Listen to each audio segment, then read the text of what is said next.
It's too deep. I can't take it. A handsome man had me pinned beneath him, unable to move. His voice was tender, but his movements were anything but. Baby, I'm only halfway there. After catching my commander husband cheating, I went straight out and hooked up with a Hollywood heartthrob. And wow, did he have energy. It wasn't just the 8-pack abs, he had wild moves I hadn't even dreamed were possible. But by the next day, a video of me getting hot and heavy with the actor had spread through the entire military base like wildfire. Ryder, my husband, stormed up to me, his eyes rimmed red. He glared at me, demanding, "Where did he touch you?" I just gave a nonchalant sneer. My lips, my chest, and down there. In fact, every single spot you used to love, he touched it all. A storm instantly brewed in Ryder's eyes, the veins on his neck bulging. "Get her out of my sight," he roared, but I just frowned in annoyance. "You're sleeping with a subordinate, and I'm enjoying a lover. I call that even. What right do you have to lecture me?" The truth is, 3 months ago, I'd planned to surprise Ryder. Instead, I pushed open the door to find him pinning Shala Lee against the window, going at it wildly. He was even whispering a name under his breath. Shala. In that moment, that name became a nightmare I couldn't shake. Because my name, Sarah, sounds almost exactly the same as hers. The realization hit me like a truck. All those times we were together, whenever he whispered my name with such passion,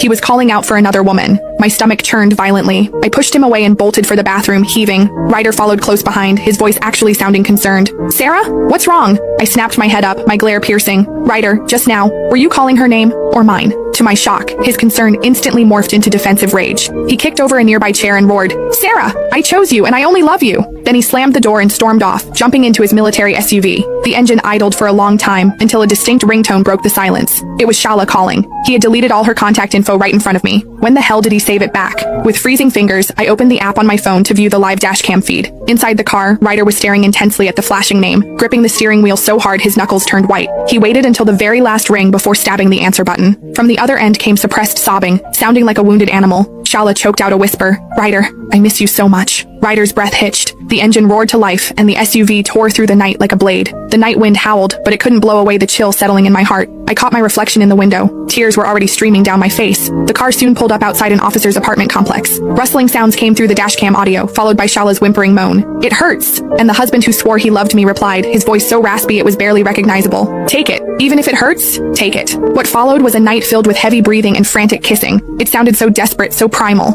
I stood by the window all night, listening to every second of it. Only when the first light of dawn broke did I move my stiff body to retrieve the divorce papers. I had forced him to sign a clause earlier. If he cheated again, all assets and property would automatically transfer to me. I deliberately signed my name and took the document straight to the legal assistance office on base. The lawyer reviewed it and looked up. "Once filed, your marriage will be officially dissolved." I dragged myself home on shaky legs to find Ryder already waiting. Seeing me, he looked impatient. "Where the hell have you been? Stop using suicide threats to manipulate me," he snapped. "Is that all you know how to do? Torture me with these stunts?" I stared at him, my heart turning to ice. So, my near-death accident back then, in his eyes, it was just a ploy for attention. It didn't matter that I'd lost 15 pounds from the stress, or that I'd mentally collapsed.